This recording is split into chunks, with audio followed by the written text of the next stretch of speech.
যে ক্যারেক্টার অভিনয় করেছি এই ওই ফিল্মটা রিলিজের পর প্রচুর মানুষ আমাকে গালি দিবে, স্ক্রিনে এত লুচ্চামি করেন কেন, এটা অনেকেই বলতেছে ইদানিং। আমার একটা আস্তানা আছে, মেয়েটাকে খুন করে তার কিডনি বের করে ফেলে এবং এটা সেল করি। শরীরের অঙ্গ প্রত্যঙ্গগুলো দুর্বল হয়ে আসছিল এবং একটু হলে আমি মানে অজ্ঞান হয়ে যেতাম। আমি একটা সিকোয়েন্স করতে গিয়ে আমার কাছে সত্যি মনে হচ্ছিল যে আমি মনে হয় মারা যাচ্ছি।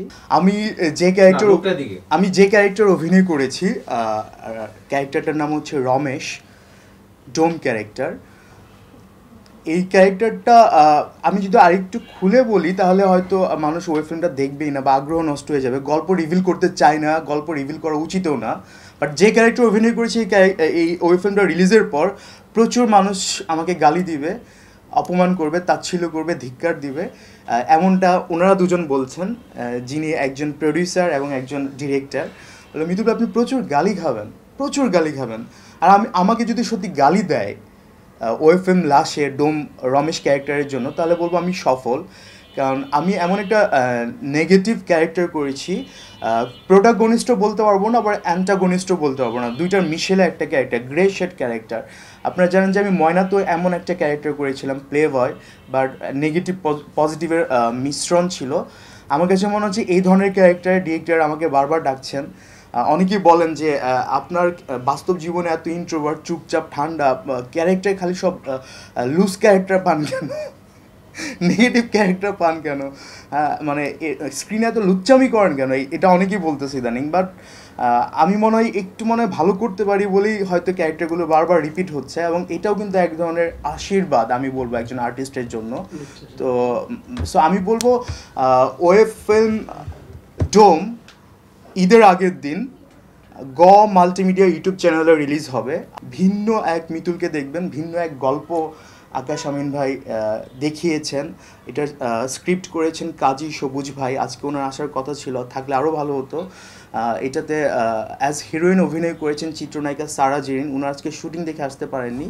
এবং এটাতে আমাদের যিনি প্রডিউসার শিমুল মাহমুদ ভাই, উনিও অভিনয় করেছেন দুর্দান্ত একটা ক্যারেক্টারে।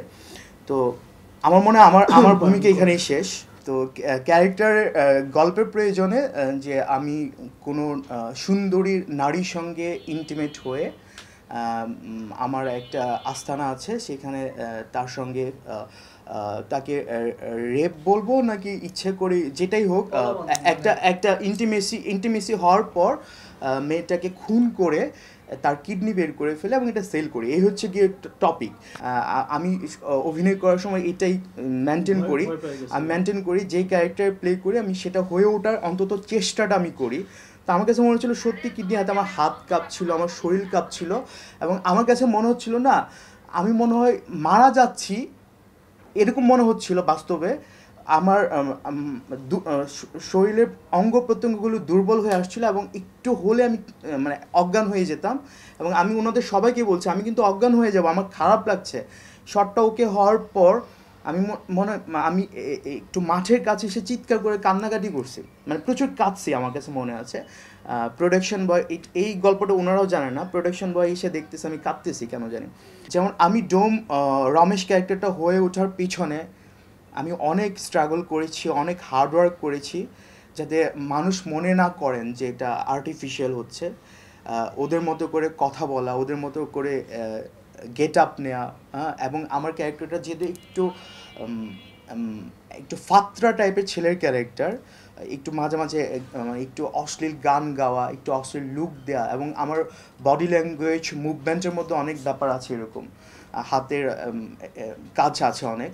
তো আমার ওয়েফএম লাশের সারা জীবন মনে থাকবে এই কারণে, কারণ আমি একটা সিকোয়েন্স করতে গিয়ে আমার কাছে সত্যি মনে হচ্ছিল যে আমি মনে হয় মারা যাচ্ছি, এবং আমার কাছে মনে হচ্ছিল আমি মনে হয় আর বাসায় ফিরে যেতে পারবো না, এমন কষ্ট হচ্ছিল, আমার পুরো বডি কাঁপতেছিল, একটা লাশ ঘুমিয়ে পড়ছিল।